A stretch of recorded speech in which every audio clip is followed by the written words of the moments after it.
Hello, good morning to all. कल हमने discuss किया था यूक्लिड डिवीजन लेमा के बारे में। यूक्लिड डिवीजन लेमा जो थी वो आपके मेनली ऐसे फाइंड करने के लिए यूज होती थी।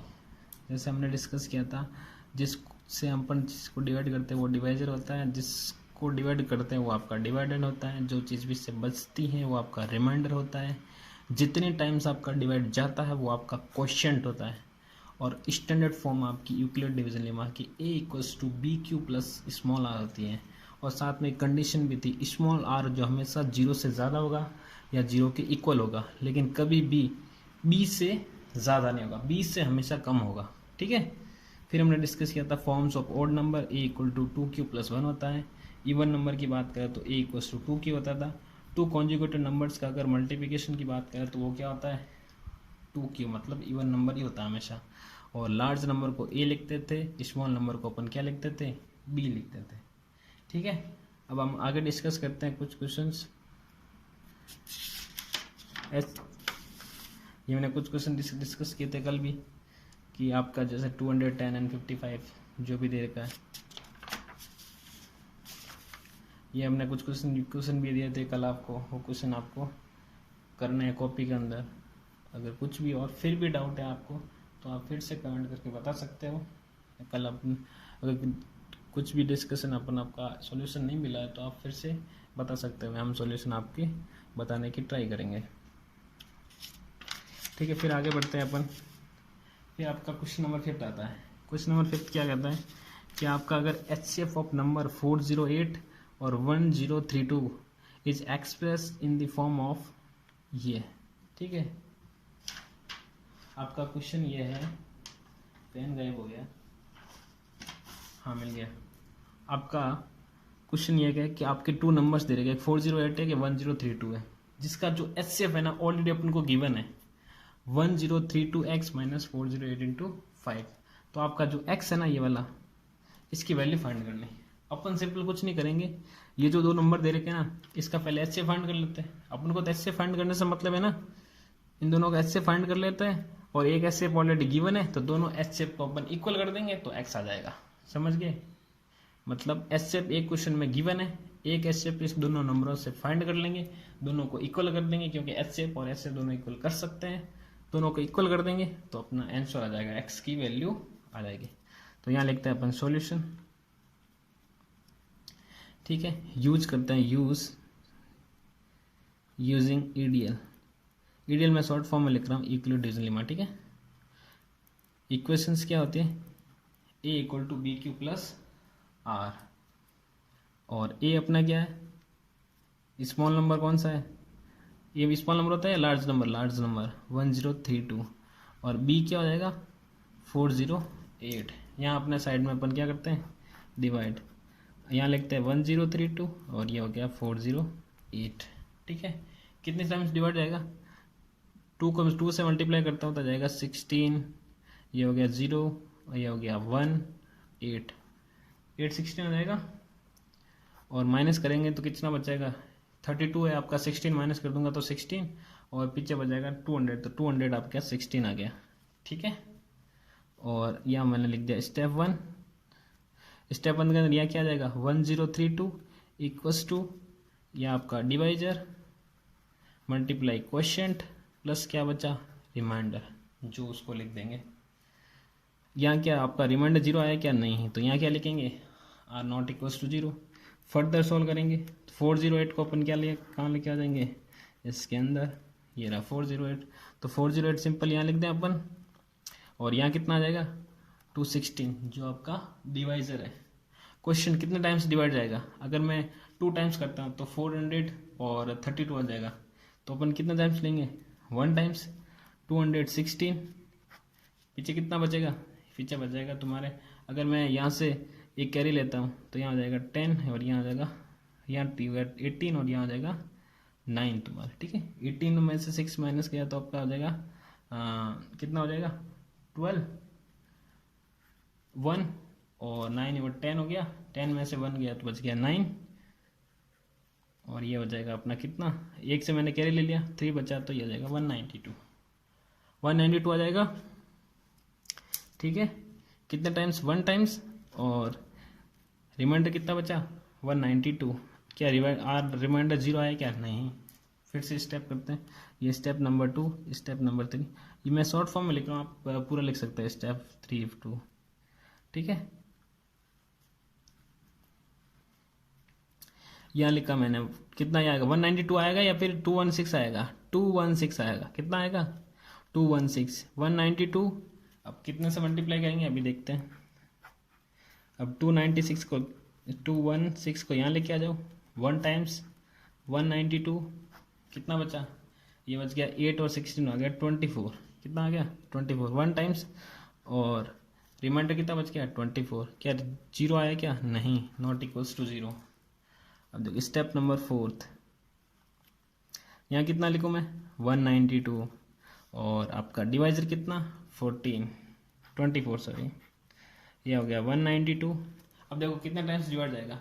अगर मैं 24 को 2 टाइम्स करता हूँ तो 48, 48 को 2 टाइम्स और करता हूँ तो 98, 96 और 96 का मैं डबल करता हूँ तो आपका आ जाएगा 192। 4 टाइम्स और 8 टाइम्स, अगर मैं 8 टाइम्स करता हूँ तो 14 इंटू 8, 24 इंटू 8 32, 3 और ये हो जाएगा 18 और 61 92। ठीक है, परफेक्ट डिविजिबल जा रहा है 192। ये बच गया कितना? 0। 8 टाइम्स गया, रिमाइंडर कितना बच गया? 0। अब तुम बता दो एचसीएफ कितना आ गया यहाँ से अपने? HCF of 1032 and 408 equals to कितना? 24।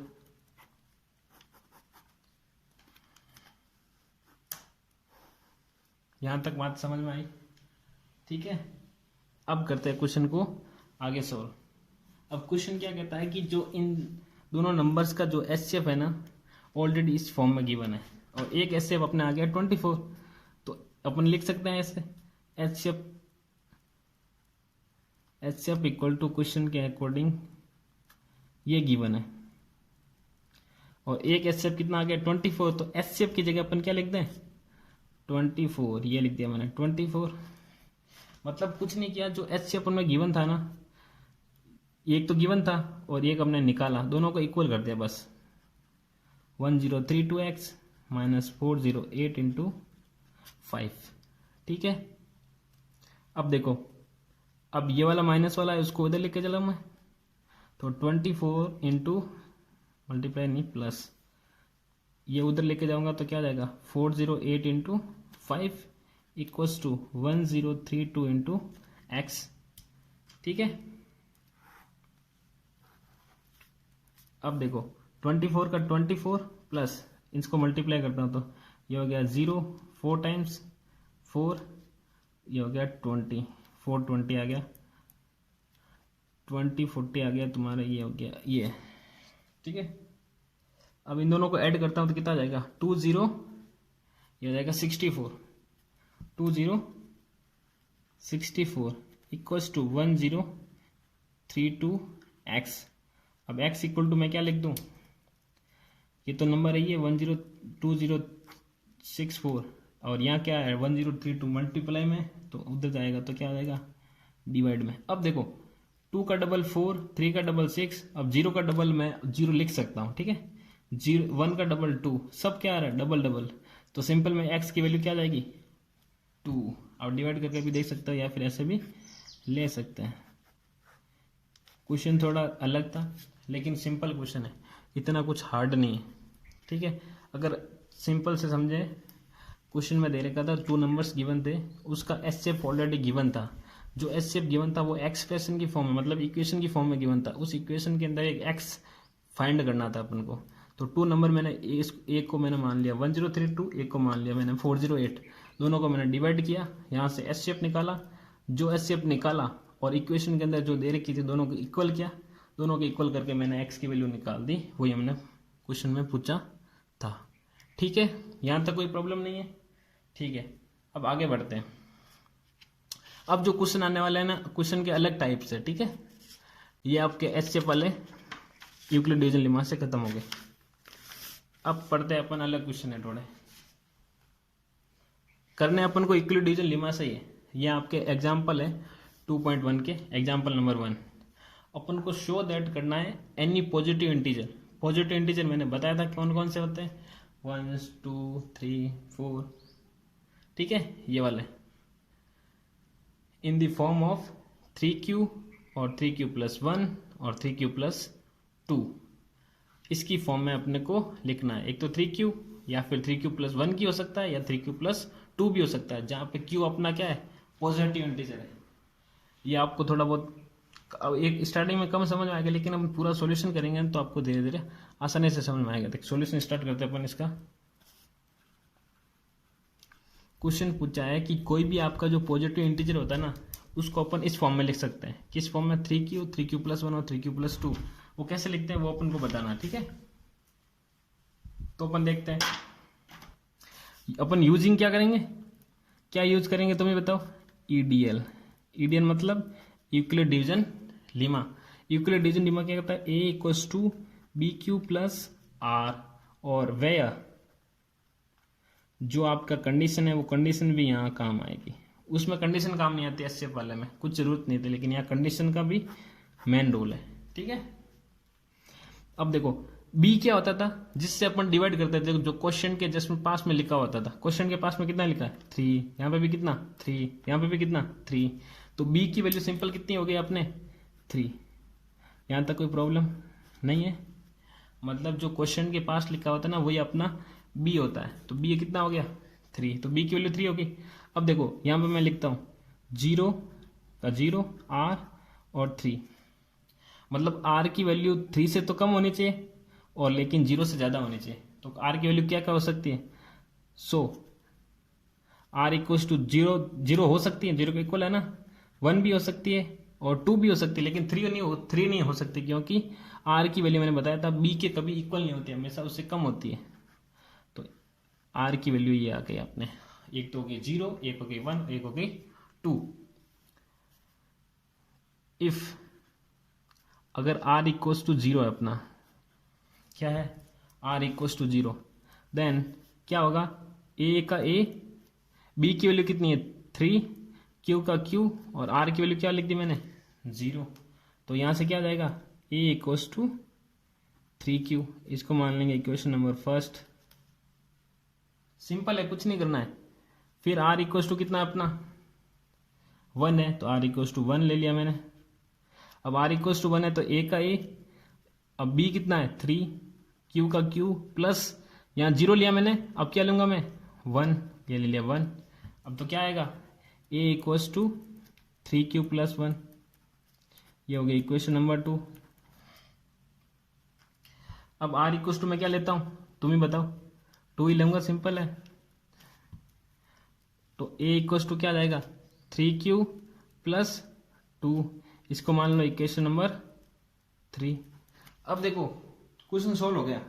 कैसे, अपन ने यही पूछा था कि जो कोई भी पॉजिटिव इंटीजर है किसकी फॉर्म होना चाहिए, या तो 3q या फिर 3q प्लस 1 या 3q प्लस 2।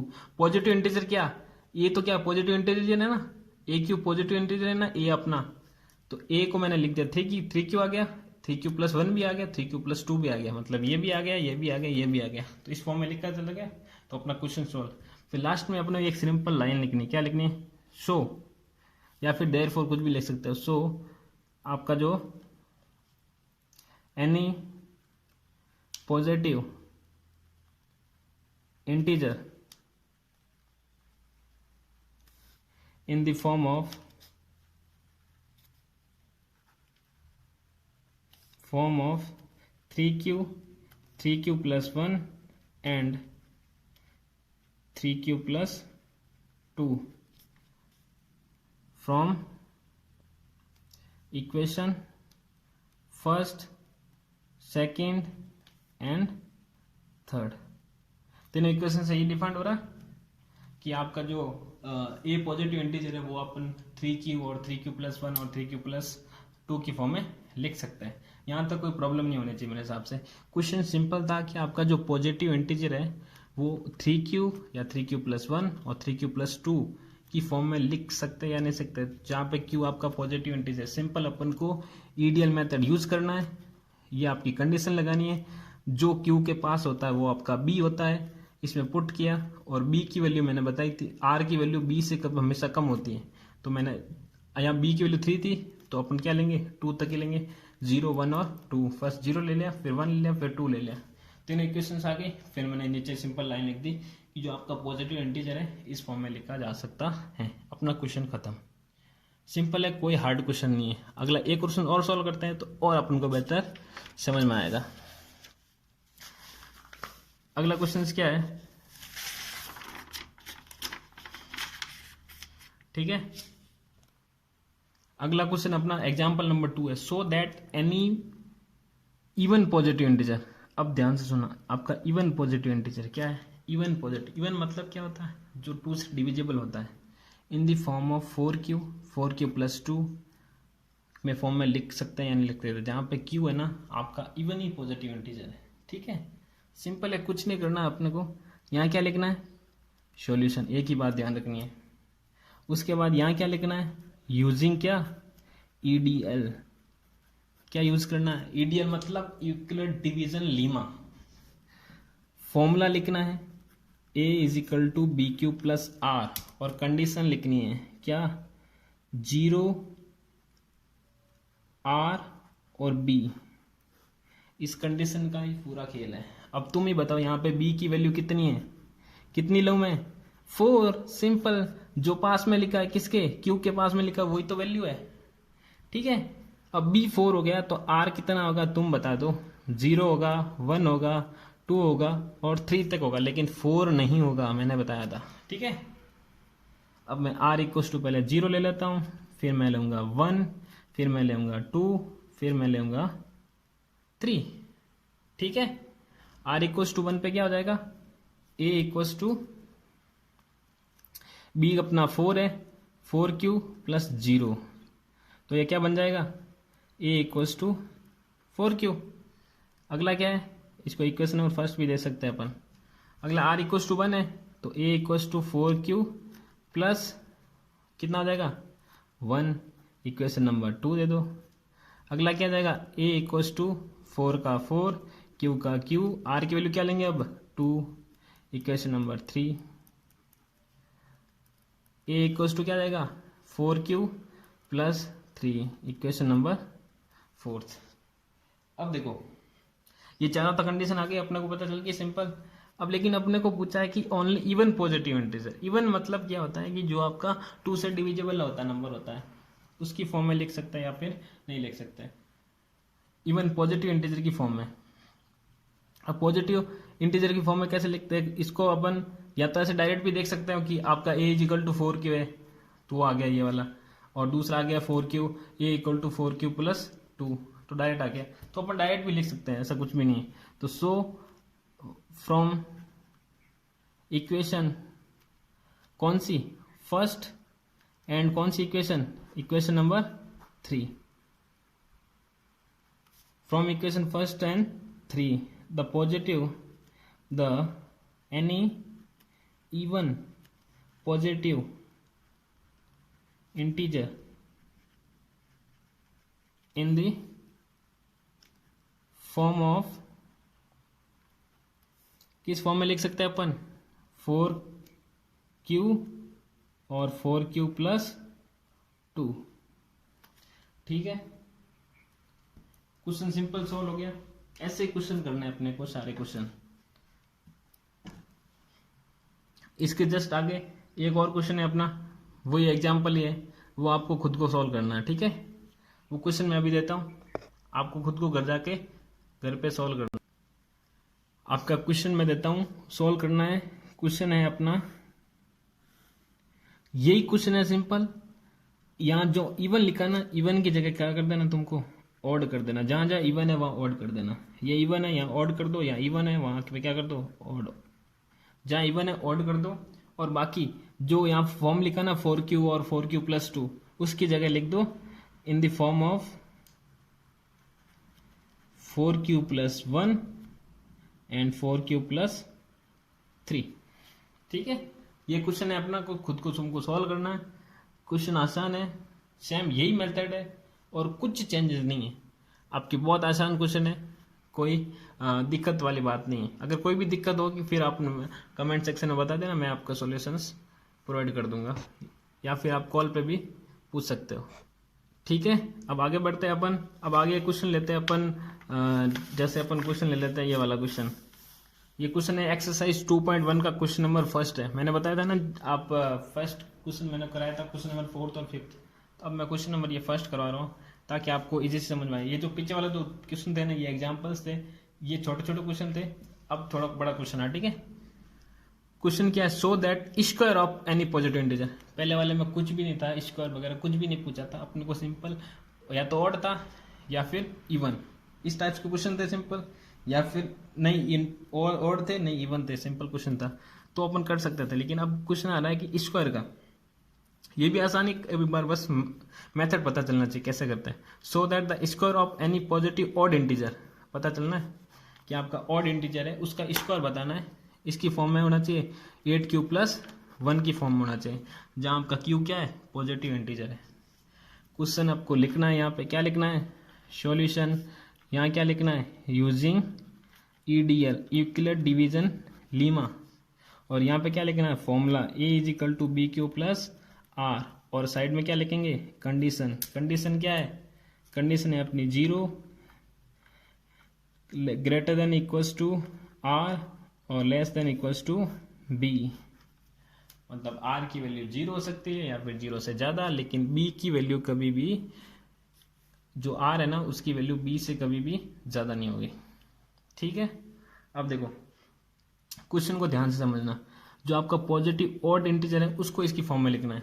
अब मैंने बताया था कि जो पॉजिटिव ऑड इंटीजर है ना उसकी स्टैंडर्ड फॉर्म क्या होती है, मैंने बताया था स्टार्टिंग में 2m+1 बताया था, और जो इवन नंबर होता है इसकी स्टैंडर्ड फॉर्म क्या होती है, 2m। ये मैंने स्टार्टिंग में बताया था, मैं अभी, ठीक है, एक बार आप चेक कर लेना लास्ट में जाके। अब अगर आपको नोट किया तो पीछे जाके देखना, पीछे वाले फर्स्ट लेक्चर था ना उसमें बताया था मैंने शायद। लेट, अपन को लेट क्या करना है, ऑड इंटीजर A = 2m+1। ठीक है, 2m+1 मानना है क्योंकि जो स्टैंडर्ड फॉर्म है ना आपका ऑड इंटीजर का वो 2m+1 ही है। ठीक है, अब क्वेश्चन के अकॉर्डिंग चलते हैं। Square of any positive odd integer, odd integer तो ये हो गया। अब ये करना क्या अपने को, स्क्वायर करना है, तो अब स्क्वायर कर दो इसका। अब मैं स्क्वायर कर देता हूँ। अब जैसे स्क्वायर करता हूँ मैं इसका, 2m+1 ये इंटीजर है, इसका मेरे को करना है स्क्वायर। अब देखो a, ये पूरा a है और ये है b, तो a + b का स्क्वायर का फॉर्मूला अपन लिखते हैं यहाँ पे। आपको याद भी होगा वैसे, a + b का स्क्वायर का फॉर्मूला क्या होता है, a² + 2ab + b²। ठीक है, अब देखो a क्या है अपने पास, 2m है ना, पूरा a है, तो 2m का स्क्वायर करेंगे, 2 का स्क्वायर करेंगे तो 4, m का स्क्वायर करेंगे तो m² प्लस 2 का 2, a कितना है 2m, तो मल्टीप्लाई 2m, और मल्टीप्लाई b कितना है 1, तो 1 हो गया, प्लस b कितना है 1, तो 1 का स्क्वायर करेंगे तो 1 आ जाएगा।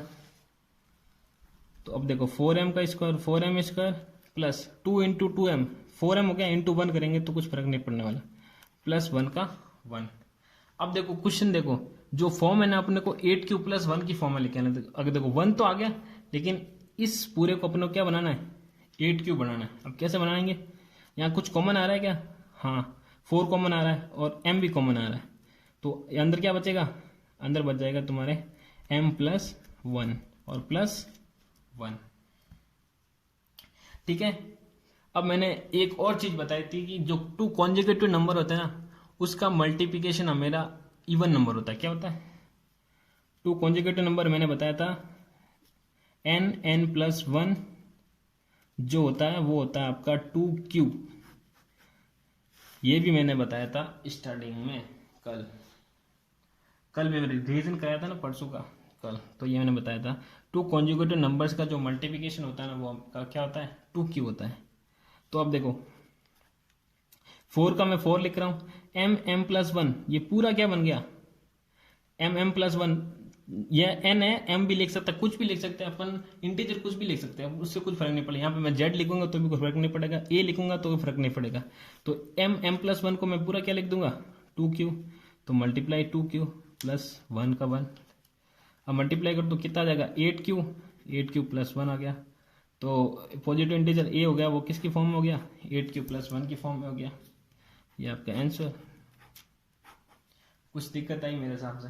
दिक्कत तो नहीं आनी चाहिए इसमें, ठीक है। क्वेश्चन था कि आपको कोई भी ऑड इंटीजर का जो स्क्वायर करेंगे ना तो इसकी फॉर्म होना चाहिए 8q प्लस 1। सिंपल हमने ईडियल यूज़ किया, फॉर्मूला लगाया, कंडीशन अप्लाई की। अब तुम बोलोगे कि सर जो आपका बी है ना आपने 8 क्यों नहीं लिया? इसका रीज़न है 8 मैंने इसलिए नहीं लिया कि अगर स्क्वायर नहीं होता ना यहाँ पे तो डायरेक्ट अपन 8 ले सकते थे, लेकिन स्क्वायर होता है, स्क्वायर में फर्क पड़ जाता है, ठीक है। स्क्वायर हो गया, क्यूब हो गया, तो ऐसे क्वेश्चन आते हैं तो अपन डायरेक्ट अपन जो वैल्यू होता है ना यहाँ पे वो नहीं ले सकते थे, क्योंकि अपन डिवाइड करते हैं। ऐसे अपन बता देता हूँ तेरे को, जैसे तुम्हारे को आपको जैसे मैं 2 का स्क्वायर करता हूँ कितना आता है 4। अब मैं 4 को मैं डिवाइड करूँ किससे 8 से, तो फ्रैक्शन में चला जाएगा ना, इसलिए अपन डायरेक्ट नंबर नहीं ले सकते। तो आपका जैसो इसलिए हमने लिया था जो स्टैंडर्ड फॉर्म होती है ना ऑड नंबर की, वो हमने ली a=2m प्लस 1। और कोई डाउट नहीं होगा मेरे हिसाब से। 2m प्लस 1 का होल स्क्वायर, फिर हमने सिंपल ये फॉर्मूला यूज लिया a प्लस बी का होल स्क्वायर का और लगा दिया, अप्लाई किया और दैट्स इट। यहाँ लिख सकते हो any positive odd integer in the form of, जो फॉर्म ऑफ आगे लिख देंगे a=8q प्लस 1। आज हमने क्या पढ़ा, यूक्लिड डिवीजन लीमा था, उसका एक तो हमने आज का रिवीजन किया था कल वाला, और उसके बाद हमने पढ़ा था कि जो यूक्लिड डिवीजन लीमा के अंदर एक क्वेश्चन था जिसके अंदर 2 नंबर थे, एक तो जरा था 408 और 1032, जिसका हमने क्वेश्चन के अंदर आपको एचसीएफ दे रखा था, उन दोनों का हमने एचसीएफ फाइंड किया और दोनों का एचसीएफ को इक्वल किया, तो अपने आ गया ना क्या एक्स की वैल्यू। फिर हमने पढ़ा कुछ क्वेश्चन पढ़े, वो क्वेश्चन जैसे आपका कोई भी पॉजिटिव इंटीजर है किसी की फॉर्म के अंदर, जैसे 4q प्लस 2, इस फॉर्म टाइप के क्वेश्चन पढ़े। फिर लास्ट क्वेश्चन हमने यह पढ़ा स्क्वायर वाला क्वेश्चन, कोई भी पॉजिटिव इंटीजर है ना आपका, उसका अपन स्क्वायर करते हैं तो 8q प्लस 1 की फॉर्म में होना चाहिए, तो उसको अपना शो करना था, वो पढ़ा हमने। आज तक जो भी पढ़ा है 3 लेक्चर हो चुके हैं अपने, 3 लेक्चर के अंदर कोई भी डाउट नहीं होना चाहिए। अगर कुछ भी डाउट है हमसे पूछ सकते हैं आप, या तो कमेंट सेक्शन के अंदर बता सकते हैं, या फिर हमको कॉल भी कर सकते हैं, या फिर व्हाट्सएप पे भी पूछ सकते हैं आप, ठीक है। अपनी क्लास आज यहीं और करते हैं, बाकी अपन पढ़ेंगे कल। तब तक के लिए जय हिंद।